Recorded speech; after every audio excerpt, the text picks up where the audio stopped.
Shabbat Shalom. Shabbat Shalom. Which is peace on the Yahweh's holy Sabbath day. Welcome to another holy convocation, a day of Tabernacles, the last day. It is a blessing to have any form of understanding of Yahweh's word, because if we think back, we were ignorant, and as it says, ignorance is bliss.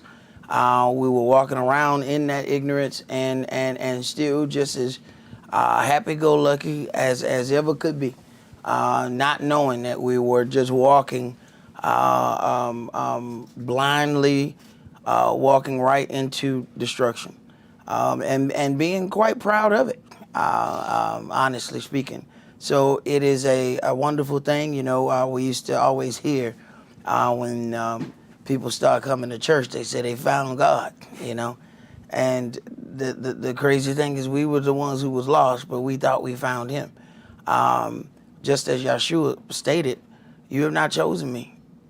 I have chosen you. And that's something that we have to understand and remember, that we were chosen for a particular reason. And you have to consider what was the reason that he picked you. There was somebody else who lived next door to you.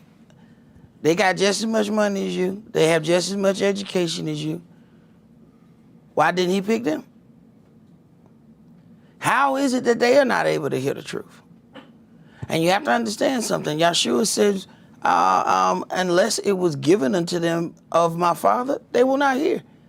So they wouldn't even hear Yeshua. When the Word spoke the word, they couldn't understand the word. You understand how deep that is?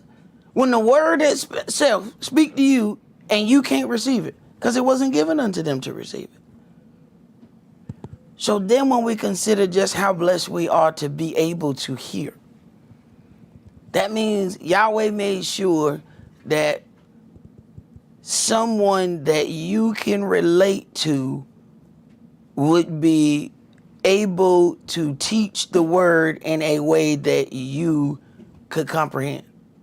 He made sure of that. Then you have to understand or consider, what then must we do to even show our appreciation and to walk in the things that we were called to walk in.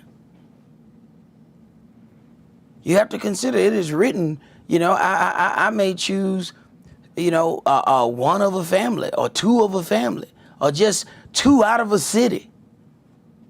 He don't need everybody to build his kingdom. What you need is the groundwork. You need the foundation, and then everything builds up from that. We read that it was a point that even Yeshua knew, no, there's too many people. I need a foundation that's smaller than this. So let's get into that. Let's start at John chapter 6, John chapter 6, and we're going to start that at verse 22. And today's sermon is entitled Tabernacles, the Last Day. See, there's significance in the last day. When you deal with even all of these things and the holy days and the way that they are set up, you don't get to congregate in reconciliation until the end. See, he doesn't have the Feast of Tabernacles in the beginning of the year. You haven't been passed over. You haven't been atoned. You can't tabernacle in reconciliation. That doesn't come until the end. So then you have to consider spiritually that end time that we are taking part of. And if we understood that, then we would actually put forth a little more effort when we understand that what we're standing in is the representation of the kingdom in peace with Yeshua. John chapter 6, and let's start that at verse 22.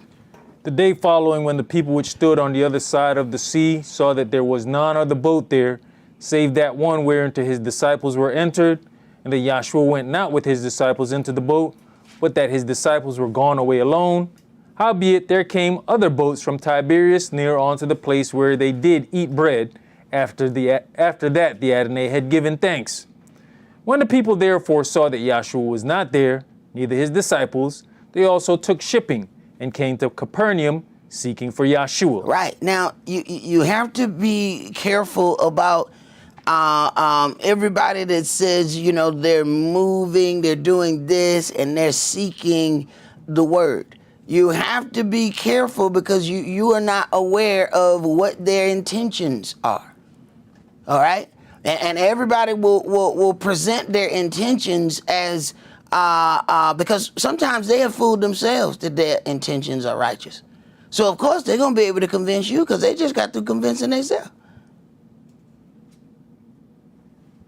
But he has absolutely no problem calling this out. Go ahead. And when they had found him on the other side of the sea, they said unto him, Rabbi, when cameth you hither? Yahshua answered them and said, Verily, verily, I say unto you, you seek me not because you saw the miracles. Now, hold on. He went right in. See, sometimes people will say, you know, Kish is aggressive.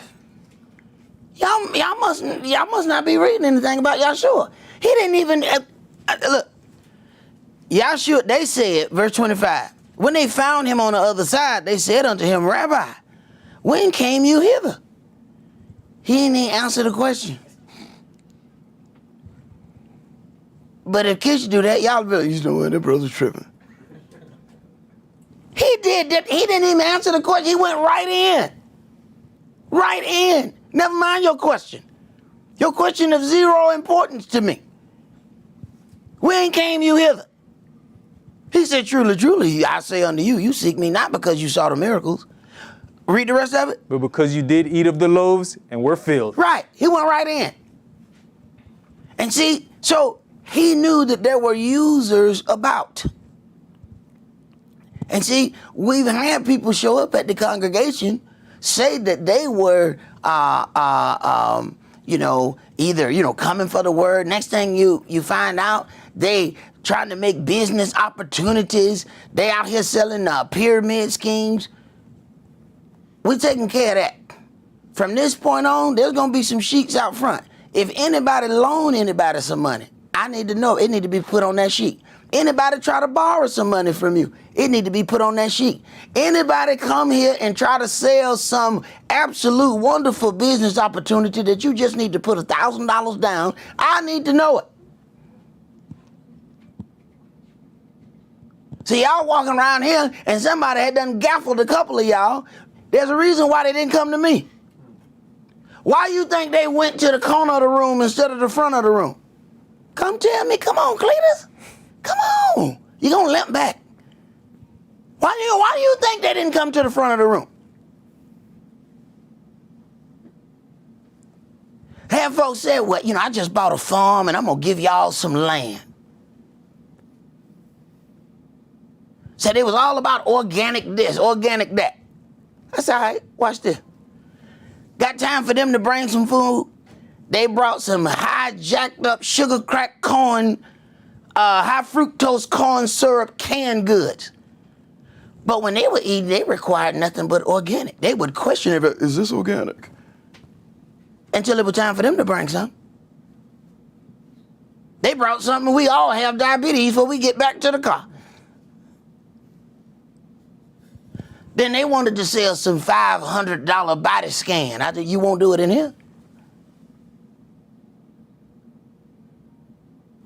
Y'all sure take care of that business right there. You ain't here for the right reason. So if any one of you get taken advantage of again, it's going to be your own fault. Because I'm going to question you. All right, where's your sheet where you turn this business opportunity in? So when I send them home, I'm going to send you home too. I'm going to send them home for bringing the fake business opportunity, and I'm sending you home for taking part of it and not saying nothing about it. Both of y'all go home. We'll see you in a couple weeks. Maybe then you'll learn how things supposed to be done. Folks ain't put $1,000 in church, but you go ahead with some whack business opportunity and put $1,000 in it. What kind of sense that make? Go ahead, brother. Verse 27. Labor not for the meat which perishes, but for that meat which endures unto everlasting life, which the Son of Man shall give unto you. For him has Elohim the Father sealed. Then said they unto him, What shall we do, that we might work the works of Elohim? Yahshua answered and said unto them, This is the work of Elohim, that you believe on him whom he has sent. They said therefore unto him, What sign show you then, that we may see and believe you? What does you work? Our fathers did eat manna in the desert, as it is written, He gave them bread from heaven to eat. Then Yahshua said unto them, Verily, verily, I say unto you, Moshe gave you not that bread from heaven, but my Father gives you the true bread from heaven. For the bread of Elohim is he which comes down from heaven and gives life unto the world. Now, you know, this is very, very difficult for somebody to receive when they saying, bruh, wait a minute, man. We know you. You ain't came down from heaven. You came from right down the street on the left side. That house that sit right in the cul-de-sac. How you came from heaven? So the flesh is able to see the things of the flesh. The spirit recognizes things of the spirit. At that baptism, when that spirit descended in the bodiless shape of a dove, rested on that body, that's who's speaking, who came out of heaven. But if all you can see is the man, none of this makes any sense. And the belief that Yahweh is going to reveal everything to everybody, you really don't understand him at all. He's not trying to show this to everybody. This is where we make our biggest mistake. We think, well, you know what, I got the word. I want to tell everybody. I want to take this to all my family. And your family look at you. You done smoked some mountain herb, ain't you? What you talking about? Where you get this from? Surely if this was so, my pastor would have known. My pastor has a PhD. Surely I would have already known this. Right. Go ahead. Then said they unto him, Adonai, evermore give us this bread. And Yahshua said unto them, I am the bread of life. He that comes to me shall never hunger, and he that believes on me shall never thirst. But I said unto you that you also have seen me and believe not. All that the Father give me shall come to me, and him that comes to me I will in no wise cast out. For I came down from heaven, not to do mine own will, but the will of him that sent me.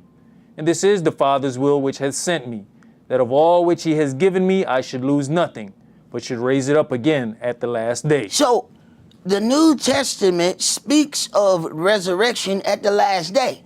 But Sunday morning says that you go to heaven as soon as you die. Somebody lying. Somebody lying. You go to a funeral, they looking down at the box saying, he looking down on us. No, he ain't. He looking up. He's right there. How he looking down? Then when we start talking about that resurrection and you start seeing where those people coming from, they're not coming down. Now you mean to tell me that all these PhD having people can't read? The whole fact that you tell me you got a PhD tells me that you saying you are intelligent. You mean tell me you can't read this?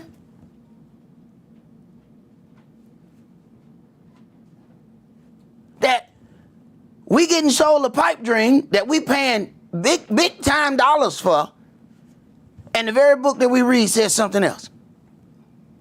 Go ahead. And this is the will of him that sent me, that everyone which sees the Son and believes on him may have everlasting life, and I'll raise him up at the last day. Now, he obviously knows that we hard of hearing, because multiple times does he make the point of last day. Yet we keep getting presented this rapture doctrine. Go ahead. The Yehudis then murmured at him, because he said, I am the bread which came down from heaven. Now, you do understand that he knew they were going to have a problem with that, right? So, herein lies another question. When people then say, well, you know, this brother is aggressive, you think Yahshua didn't know? You don't think he was being aggressive when he said that? There's a bunch of people who study the law, and he turns around and tells them, I came down from heaven. Who are you talking to? He came down from where? Oh, he finna die today. You don't think he was being aggressive? He was, this was highly aggressive. know the Father sent you. What? They are completely offended. Now look at us. All somebody got to say is, God told me. And we there with open eyes and open ears. What God tell you? This kind of stuff will get you killed before. Now folks just go around all the time. God gave me a word last night. Oh yeah, he did? He didn't tell you nothing about how you should show up? So he told you all this. He didn't tell you not to wear these little booty shorts up in here? He didn't tell you that? He didn't tell you that he had a dress code? He didn't tell you that? But he told you something just for you. And the only one who's going to benefit from the message that he told you is you. Now that's amazing. He got a whole nation of people. But the only one he was concerned with was you. Right? Go ahead. And they said, is not this Yahshua the son of Yosef, whose father and mother we know? How is it then that he says, I came down from heaven? Uh-huh. I'm telling you, he knew he was going to start something by saying this. Yet he said it anyway. Go ahead. Yahshua therefore answered and said unto them, murmur not among yourselves. No, come on. You ain't got to argue over there. Come on over here. Come on over here. Come on, Cletus. Come, let's go ahead. Let's get off into it. See, everybody think they going to like Yahshua when they sin. When they realize how aggressive he is, a lot of people's feelings going to be hurt. Go ahead. No man can come to me except the Father which has sent me draw him. Uh-huh. And I'll raise him up at the last day. You can't come to me. You can't hear this word unless he allows you to hear the word. Go ahead. It is written in the prophets, and they shall be all taught of Elohim. Every man therefore that has heard and has learned of the Father comes on to me. Not that any man has seen the Father, save he which is of Elohim, he has seen the Father. Verily, verily, I say unto you, he that believes on me has everlasting life. I am that bread of life. Your fathers did eat manna in the wilderness and are dead. Uh-huh. This is the bread which comes down from heaven, that a man may eat thereof and not die. How you gonna talk about my dad? How you gonna talk about my dad? I ain't saying nothing about your dad. You gonna come right here and talk about my dad, talking about my dad is dead? What's wrong with you? Kieran? I am the living bread which came down from heaven. If any man eat of this bread, he shall live forever. See, he keeps agitating them. He knows that this is going to cause a problem, yet he does not stop. We keep trying to be everybody's friend and not offend people. I told you, I give 2 free Jesuses. After that, Yahshua coming out the bag. Go ahead. And the bread that I will give is my flesh, pardon me, which I will give for the life of the world. Now, if Yahweh has not given them the vision of that, then they are seeing only this natural portion, so they now feel justified in their thoughts. Go ahead. The Yehudis therefore strove among themselves, saying, how can this man give us his flesh to eat? And of course, they are thinking about this in the only way that they can think about it, which is a literal way. We got the dietary law. Bro, you can't be talking about you gonna get nobody your flesh to eat. What's wrong with you? Man, we don't even eat pig, brother. You think we gonna eat you? That brother barking up the wrong tree. Go ahead. Then Yahshua said unto them, verily, verily, I say unto you, except you eat the flesh of the Son of Man and drink his blood, you have no life in you. So now we want to be Hebrew vampires? You want us to do what? See, be careful about your feelings. Your feelings will lead you right out of your salvation. Now, he will later on explain all of this, but not now. Why is there a pause? Because he need to get all them feeling people away from him.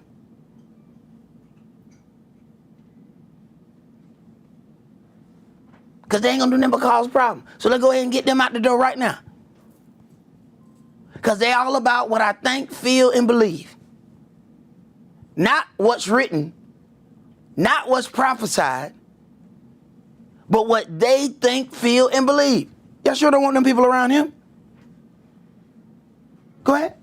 Whoso eats my flesh and drinks my blood has eternal life, and I'll raise him up at the last day. Once again, last day. He keeps talking about the last day. Yet you go to a 30-year Christian, they're going to tell you, Big Mama in heaven. This writing is in red. This is Christ talking. He keeps talking about the last day. How your folk end up in heaven? My elder used to say, we can count the number of people on one hand that went to heaven. And all them were living. So how your dead Uncle Joe get there? Ain't none of these dead, no dead people. He says, I am the Elohim of the living, not the dead. What dead person went to heaven? Where that? Show it to me. What dead person? Yet this seems to be everybody's key to get to heaven. That's another thing he used to say. Everybody want to go to heaven, but don't nobody want to die. Go ahead. For my flesh is meat indeed, and my blood is drink indeed. He that eats my flesh and drinks my blood dwells in me, and I in him. Boy, this is how you start a fight. Go ahead. As the living Father has sent me, and I live by the Father, so he that eats me, even he shall live by me. This is that bread which came down from heaven, not as your fathers did eat manna, and are dead. Now you're going right at my daddy again. You're going right at my dad again. You didn't have to do that. You done already ticked me off enough with this whole eat your flesh and drink your blood thing. You ain't gonna keep talking about my daddy, bro. Go ahead. So he that eats me, even he shall live by me. Verse 58.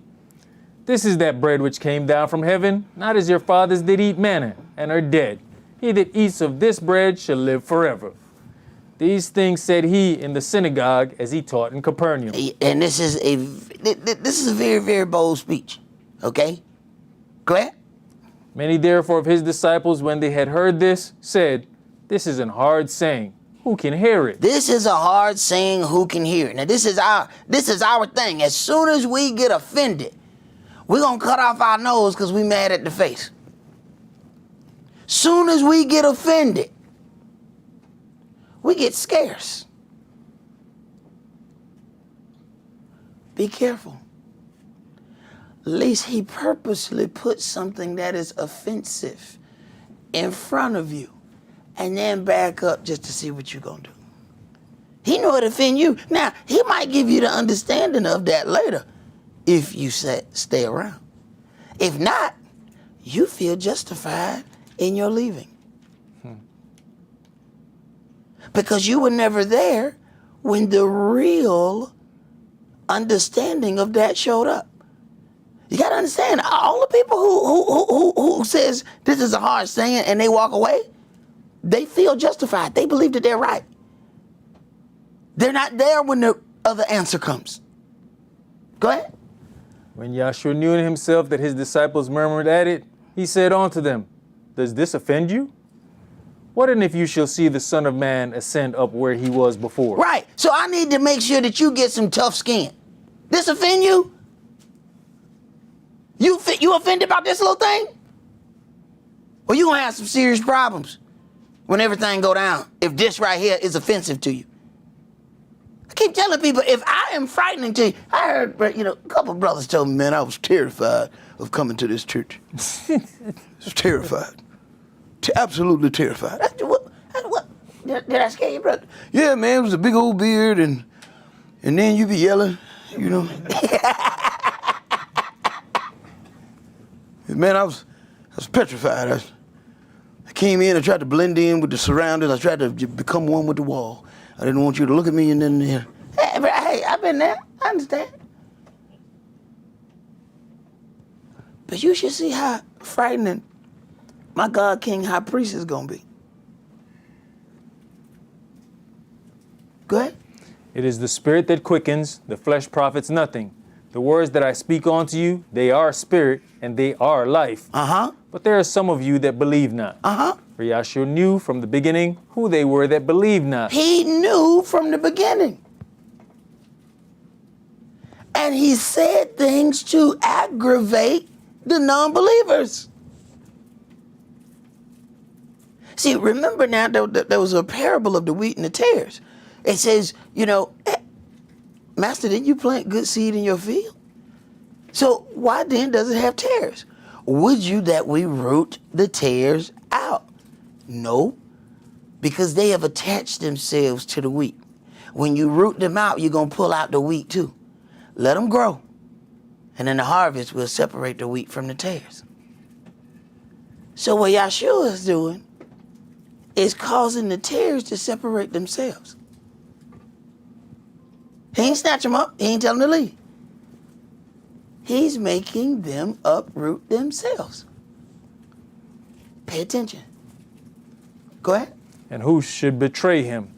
And he said, Therefore said I unto you, that no man can come unto me except it were given unto him of my Father. From that time, many of his disciples went back and walked no more with him. Right. He didn't separate them. He let them separate themselves by their feelings. I hope you're paying attention, Israel. I hope you're paying attention. Go ahead. Then said Yahshua unto the 12, Will you also go away? Now it's time to go ahead and chastise the ones who supposed to be there. But this is a different level now. Now I got what I'm supposed to be working with. Now we finally got them out. And you read in another place, it says it was 70. 70 other disciples. They gone. They all offended. So we're talking about, man, from over 70 or 90 to 12. If that ratio got up and walked out of this room right now, how would the rest of you feel? You know what? This place is destroyed. I don't even know why he said what he said. This place, well, the ministry is gone. It's no more. Because over 75% of the people just walked out yesterday. It's done. We might as well not even go back, baby. Right. That's what Yahshua wanted. I need them to go.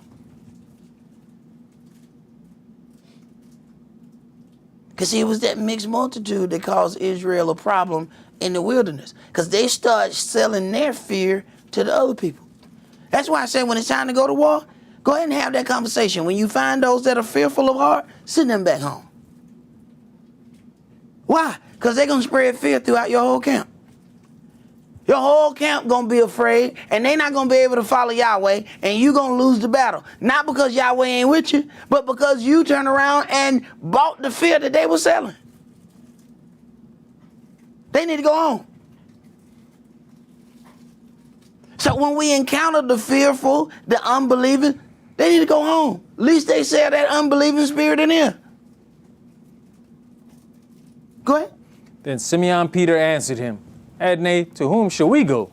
You have the words of eternal life. And we believe and are sure that you are the anointed one, the son of the living El. Right. We sure of this. Now, we don't know about that eating your flesh and drinking your blood thing. But we know we in the right place. But, you know, that part we not quite sure. But you notice it didn't go nowhere. Go ahead. Yahshua answered them, Have not I chosen you 12, and one of you is a devil? Now here it is. We're going to stay here for all this, and you going to hit us with this? Man, we stayed when all them other 70 left, and then you going to hit us with this? Because you know the biggest way to get in Israel's intrigue is to tell us something but don't tell us. Because now we're killing ourselves trying to find out. So there's some people that tour with you. You know what? I want to tell you something. You know what? Never mind. Oh, we done went crazy. What is that? You're killing me. What is it? Please tell me. Why you gonna turn around and tell us one of us is a devil? And y'all know us. We are scanning the room. Yeah, I think it's that brother right there. Who else would wear blue and gold? That brother. We start y'all putting stuff together that ain't got no business. That's your logic? That's your logic. It's definitely him. Well, you know what? Maybe not him. Look at him. Yeah. That brother's tall, dark, and handsome. He's definitely the devil. My wife keep looking at him. Yeah, that's the devil right there. You get him out of here. You just pick reasons. So you know they got some things going on in their head right here. But Yahshua never stopped teaching. Never stopped the whole time. He's teaching. You can tell he's a man on a mission. Look, I ain't got a lot of time. All right, you got to catch this. All right, some of this you'll understand later. All right, I got to do this. I remember being in school, in college, and you got these professors going through stuff, and you're like, man, what are you talking about? I said, look, some of this stuff you just need to have heard. The stuff you need to know, I'm going to make sure you know it. He's just going through stuff. I'm like, man, hold on, bruh. We're not catching this. Don't worry about it. I'm going to make sure you catch what you're supposed to catch. This, you just need to know what did it just have heard of. That's it.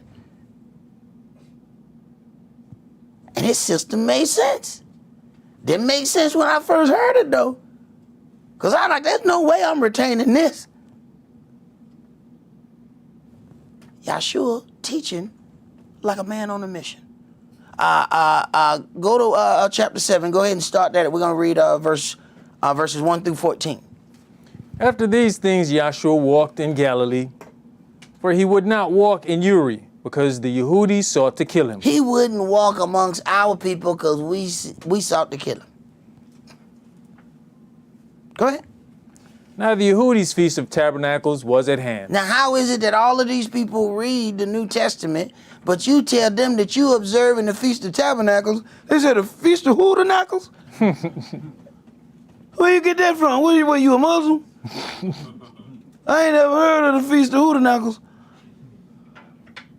I thought you told me you read the New Testament. I do. I ain't never heard of that. Go ahead. His brethren therefore said unto him, Depart hence and go into Judea, that your disciples also may see the works that you doeth.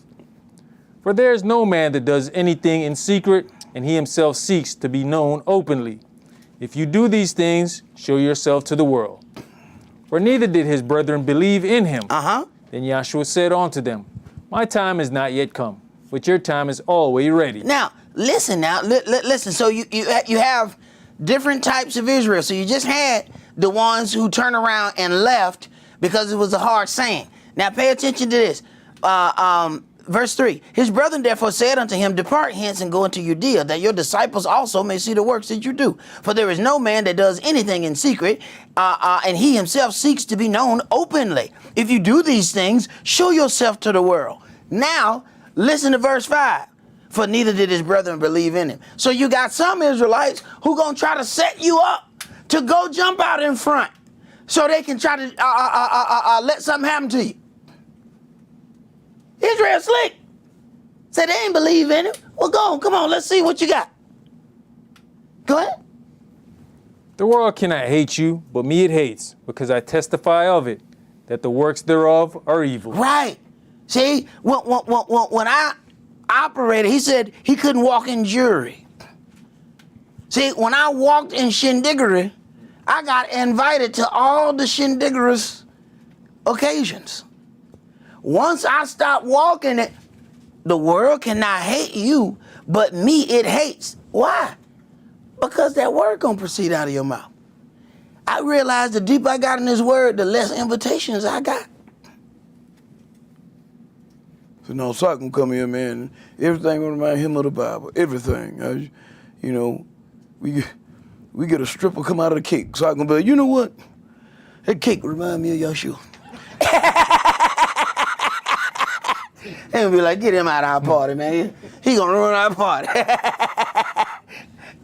Go ahead, bro. Go you up onto this feast. I go not up yet onto this feast, for my time is not yet full come. When he had said these words unto them, he abode still in Galilee. But when his brethren were gone up, then went he also up onto the feast, not openly, but as it were in secret. Then the Yehudis sought him at the feast and said, Where is he? And there was much murmuring among the people concerning him. For some said, He is a good man. Others said, No, but he deceives the people. Howbeit no man spake openly of him for fear of the Yehudis. Now about the midst of the feast, Yahshua went up into the temple and taught. All right, jump to verse 37. In the last day, that great day of the feast. So they're going through all of these things within Tabernacles. So all of these people that say they have so much love for Christ, and that they are a follower of Christ, because that's what a Christian is supposed to be, a follower of Christ. Yet you are seeing that he's going through every day of this feast. Yet this is not one of the feasts that you're going to hear about on Sunday morning. Why is that? Not only do we read it, but you know that if we got to the last day of the feast, he done kept every last one of them days. Now, how are you a follower of him, but you won't do nothing he did? Go ahead. In the last day, that great day of the feast, Yahshua stood and cried, saying, If any man thirst, let him come unto me and drink. He that believes on me, as the scripture has said, out of his belly shall flow rivers of living water. But this spake he of the Spirit, which they that believe on him should receive. For the Holy Spirit was not yet given, because that Yahshua was not yet glorified. Right. Like he said, it is not yet my time. And the timing of things means everything. You can do a good thing at the wrong time, and it will not be received. The timing has to be right. Let's go to Yohanan chapter 11.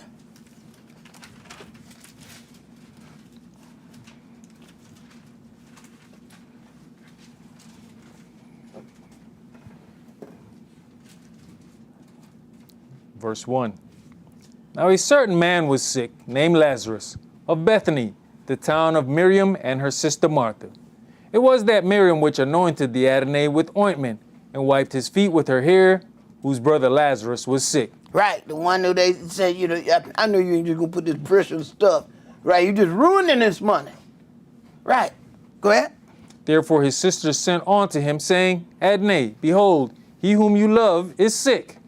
When Yahshua heard that, he said, This sickness is not unto death, but for the glory of Elohim, that the Son of Elohim might be glorified thereby. Stop.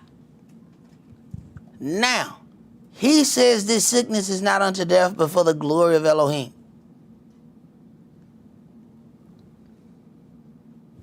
What you do when they find out, you know, he dead? He said that this sickness is not unto death. So he's speaking of a whole nother, he know the end situation. But what's going to happen when you hear bits and pieces of this story? You heard him say, this sickness is not unto death. Go ahead. Now Yahshua loved Martha and her sister and Lazarus. When he had heard, therefore, that he was sick, he abode 2 days still in the same place where he was. Then after that says he to his disciples, Let us go into Judea again. Right. So what he did was he finished his business.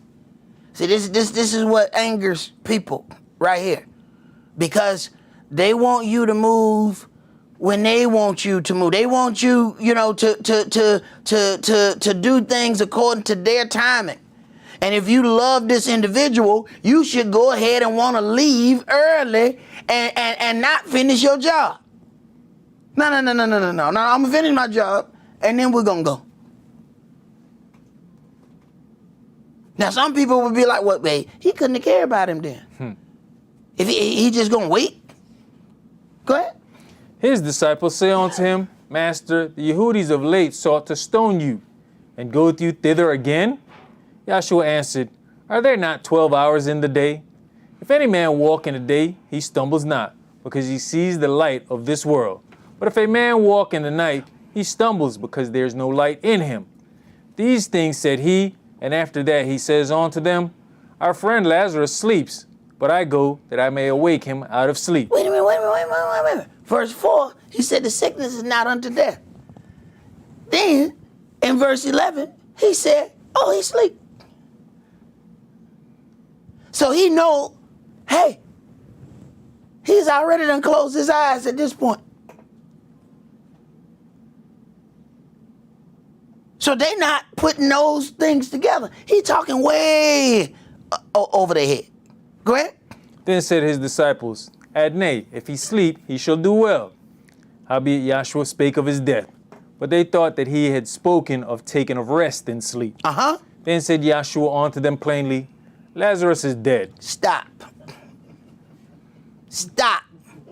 Verse 4, this sickness is not unto death, but for the glory of Elohim. There are some situations that have to happen for your Elohim to get glory. Are you looking at the beginning of the situation, or are you focusing on the end? Go ahead. And I'm glad for your sakes that I was not there, to the intent you may believe. Nevertheless, let us go on to him. I am glad for your sakes that I was not there. Because see, now, my God get to get some glory for what's about to happen. But if I would have been there and kept it from happening, how strong would your belief be? See, it is better that you get into something and get out of it than you never going through anything. Where's your belief if you never go through anything? Your belief is small in your Creator. But when you go through something and then come up out of it, your belief is on swole. That's what he's saying. Go ahead. Then said Thomas, which is called Didymus, unto his fellow disciples, let us also go, that we may die with him. Then when Yahshua came, he found that he had lain in the grave 4 days already. Now Bethany was near unto Jerusalem, about 15 furlongs off. And many of the Yehudis came to Martha and Miriam to comfort them concerning their brother. Right. Now understand now. He done let them grieve, be in torment. All right? Now this Yahshua. He let them grieve. He let them cry. He know that they crying, deeply about their brother's, death. Here we go. Every time somebody call us and they sad about something, ain't nobody even died. They might even slip, trip, bust their lip. Now we gonna mourn with them. We gonna do that. Now, how about let them mourn for themselves a little bit? Yahshua did. He knew what he was gonna do. He said, I'm glad I wasn't there.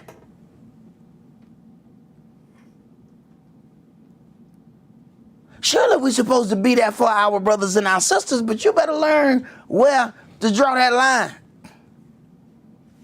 Because the only thing worse than being in the poorhouse for yourself is being in the poorhouse for somebody else. I be in the poorhouse, it's going to be for my dumb mistake, not his. Go ahead. Then Martha, as soon as she heard that Yahshua was coming, went out and met him. But Miriam sat still in the house.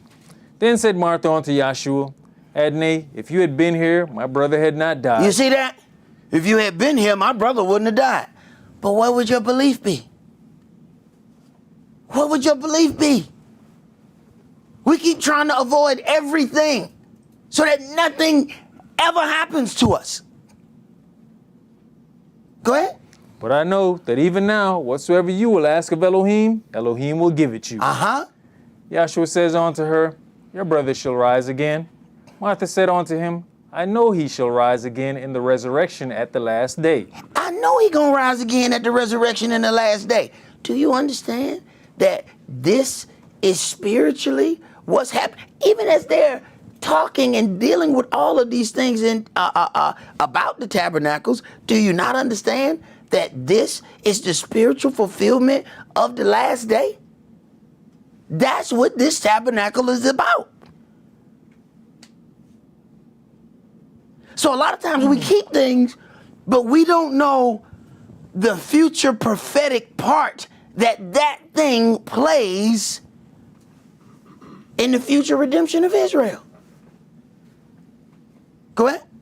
Yahshua said unto her, I am the resurrection and the life. He that believes in me, though he were dead, yet shall he live. And whosoever lives and believes in me shall never die. Believe you this? Now, they will never die spiritually. We are so connected on the natural body that other part, they said, wait a minute, come on, never die? Yeah, never die. You're looking at that body.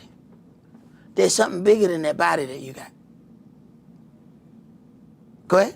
She says unto him, Yes, Adonai, I believe that you are the anointed one, the son of Elohim, which should come into the world. Right. And when all of this then takes place, it is such a great miracle that Lazarus was brought from the dead. Later on, Israel want to kill him.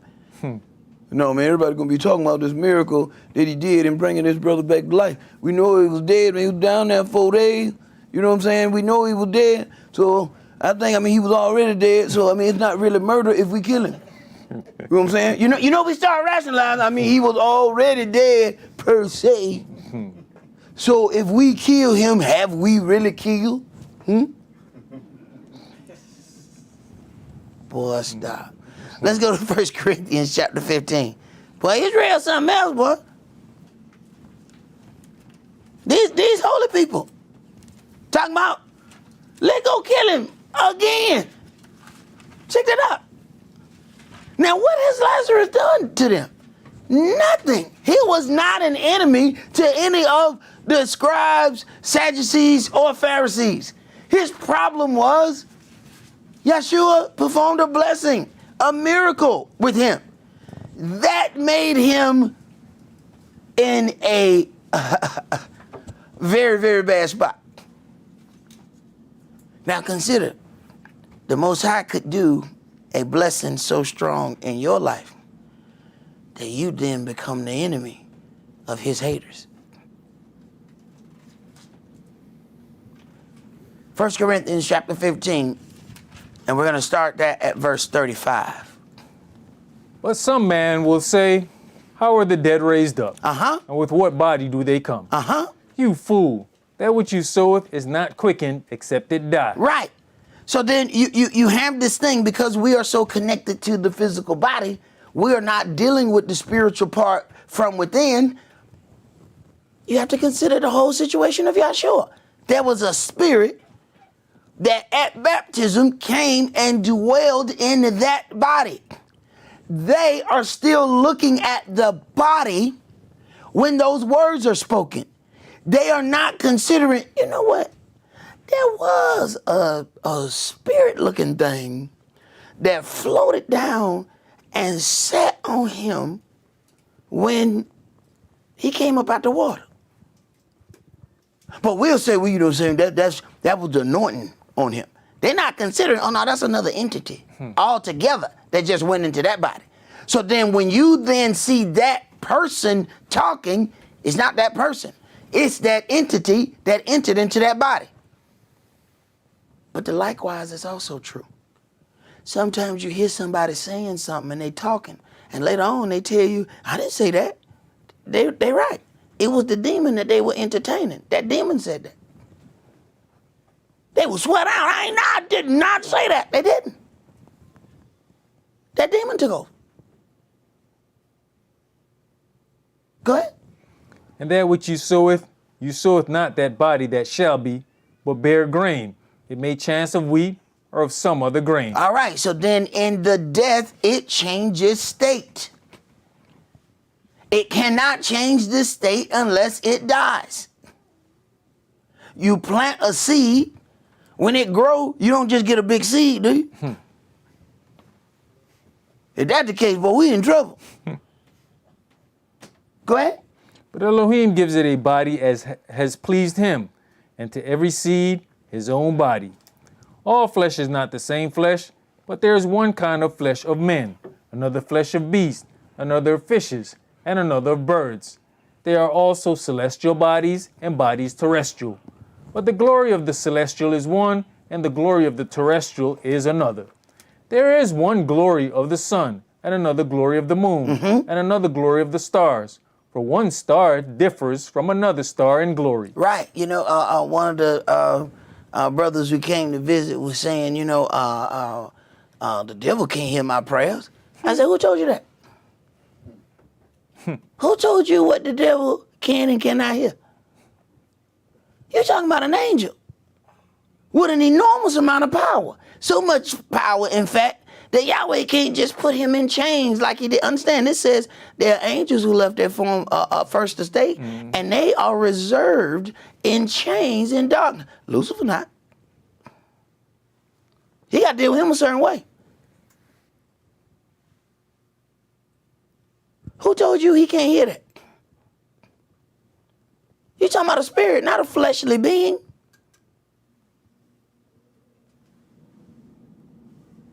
How he know exactly how to tempt us?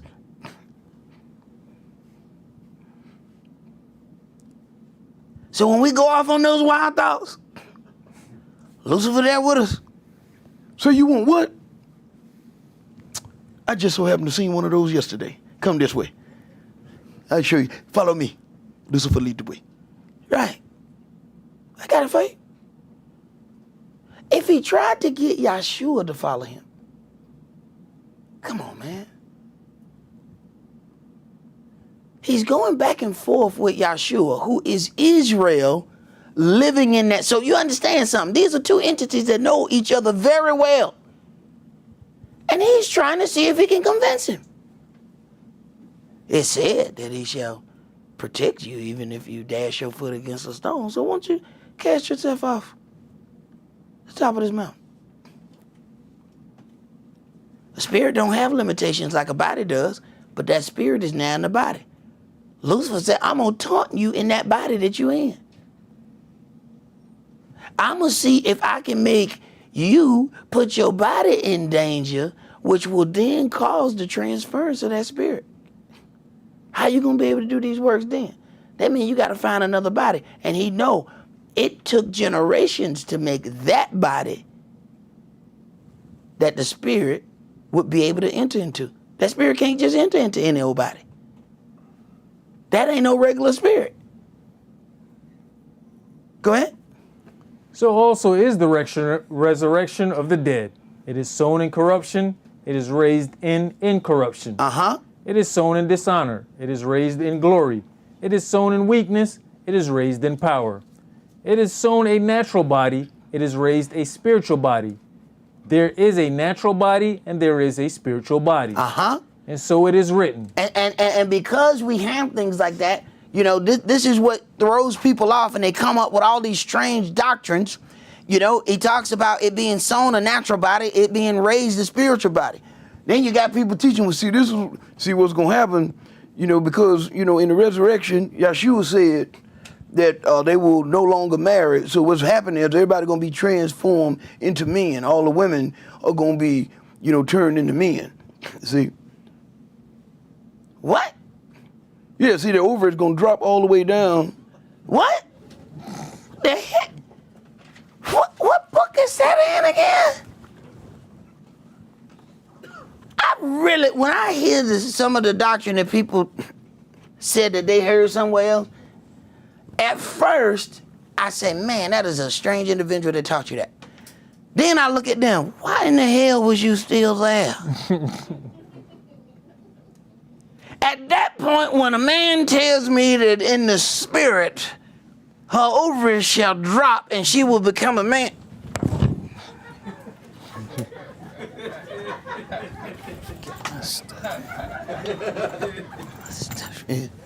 Come on, baby. The hell y'all still there? Read, man. The first man, Adam, was made a living soul. The last Adam was made a quickening spirit. Howbeit, that was not first which is spiritual, but that which is natural, and afterward that which is spiritual. The first man is of the earth, earthy. The second man is the Adonai from heaven. As is the earthy, such are they also that are earthy. And as is the heavenly, such are they also that are heavenly. And as we have borne the image of the earthy, we shall also bear the image of the heavenly. Now this I say, brethren, that flesh and blood cannot inherit the kingdom of Elohim, neither does corruption inherit incorruption. Behold, I show you a mystery. We shall not all sleep, but we shall all be changed. In a moment, in the twinkling of an eye, at the last trump. For the trumpet shall sound, and the dead shall be raised incorruptible, and he shall be changed, and we shall be changed. And you understand the purpose of the trumpet as we began this holy month with the Feast of Trumpets.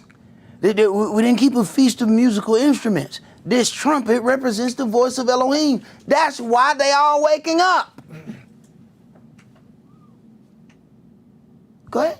For this corruptible must put on incorruption, and this mortal must put on immortality. So when this corruptible shall have put on incorruption, and this mortal shall have put on immortality, then shall be brought to pass the saying that is written, death is swallowed up in victory. O death, where is your sting? O grave, where is your victory? The sting of death is sin, and the strength of sin is the law. But thanks be to Elohim, which gives us the victory through our Adonai Yahshua HaMashiach. Therefore, my beloved brethren, be you steadfast, unmovable, always abounding in the work of the Adonai, for as much as you know that your labor is not in vain in the Adonai. All right, amen. Let us hear the conclusion of this matter. Let's go to Revelation chapter 20.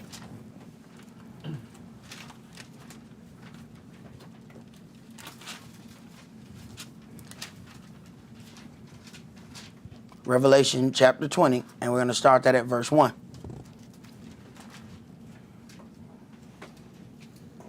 And I saw an angel come down from heaven, having the key of the bottomless pit and a great chain in his hand.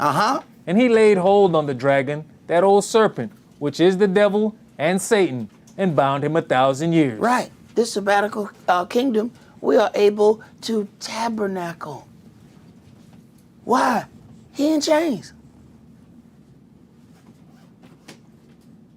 He said an angel come down from heaven having the key of the bottomless pit and a great chain.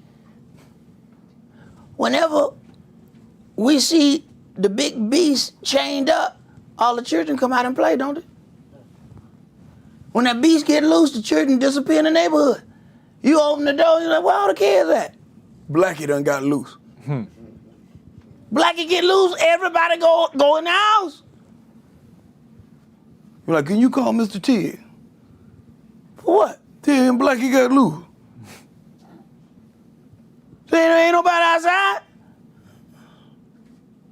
Hey, when he come with that big chain, now we can tabernacle in true peace. Go ahead.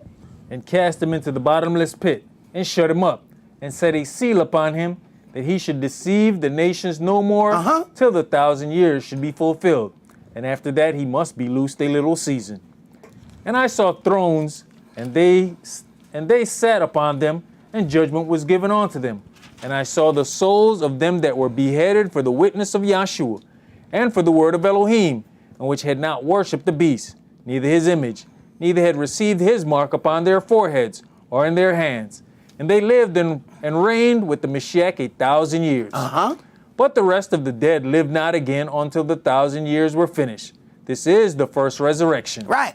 So when somebody tells you they're going to heaven, you should just ask them. So are you talking about the first resurrection or the second? Watch that confused look. What? What are you talking about? Well, you said you believe in the resurrection, right? Yeah. So first one or second one?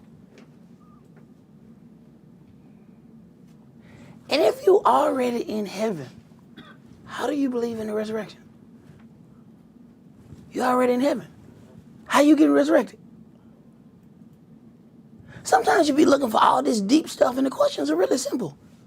Stop trying to look for all this deep stuff. You're trying to be poetic and you're trying to thou art thee, thithereth thine. Man, quit all that. Simple question. If you already in heaven, how is this happening? Simple question. Go ahead. Blessed and holy is he that has part in the first resurrection. It says Those that are in the earth gonna come out of the earth. Those that died in the water gonna come out of the water. They all coming up. How you coming down?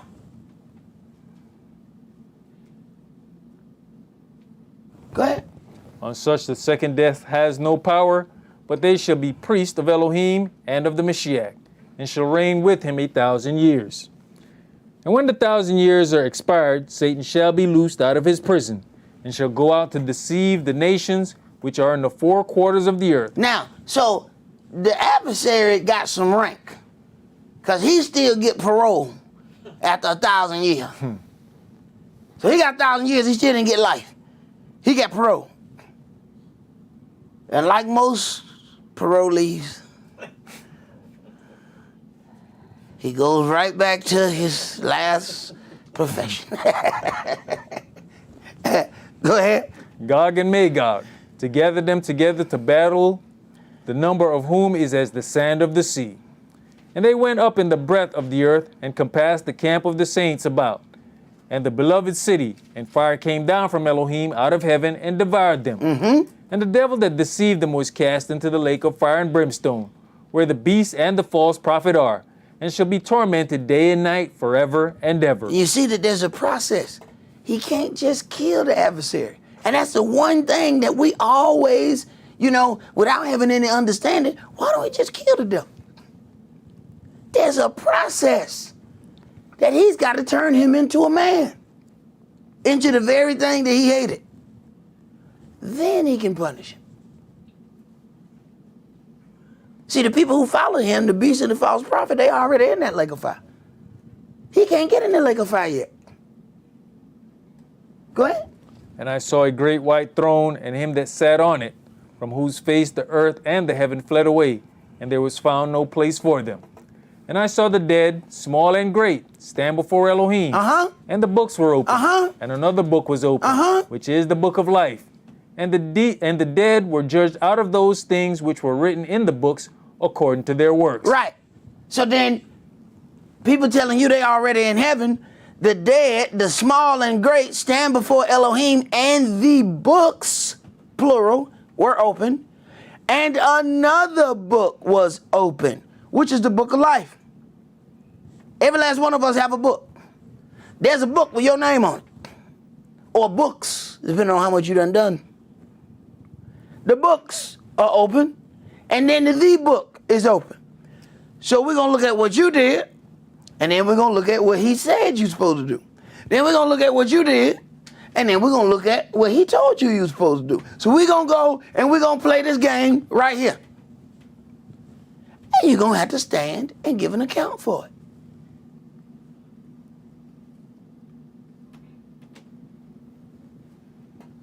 Do we even consider that?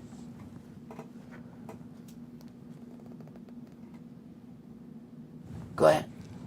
And the sea gave up the dead which were in it, and death and the grave delivered up the dead which were in them. Wait a minute. Now, why these people not coming out of heaven? Why they not coming? They said that they said everybody went in heaven. How are these people coming up and not coming down? Somebody not telling the truth. Lies you make a whole lot of money by telling lies. See, people go to feel good. You make them feel good, and they reward you wonderfully. Go ahead. And they were judged every man according to their works. They were judged every man according to their works. Go ahead. And death and the grave were cast into the lake of fire. This is the second death. And whosoever was not found written in the book of life was cast into the lake of fire. All right, and this is why those songs says, when that trumpet sound, I'm waiting to hear my name. I'm waiting to hear my name. I'm hoping my name in this book. What are we doing to ensure that our name is written in the book? This is why we participate in the things that mean something to him. See, the last thing I want to do is to get anywhere where Yahshua is, and I'm trying to make you remember me. You remember, don't you? You remember? You remember? Hey, buddy. Hey, tap him. I don't want to be trying to get you to. You remember me? You remember, don't you? Remember that he said, he gonna say to these people, I've done all these great works in your name. And he says, get away from me, you worker of iniquity. I never knew you.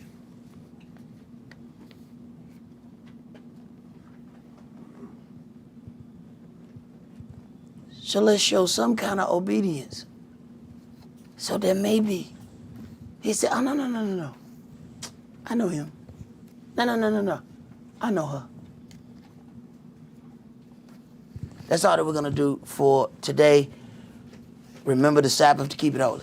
Enjoy your feast. Shabbat shalom. Shabbat shalom.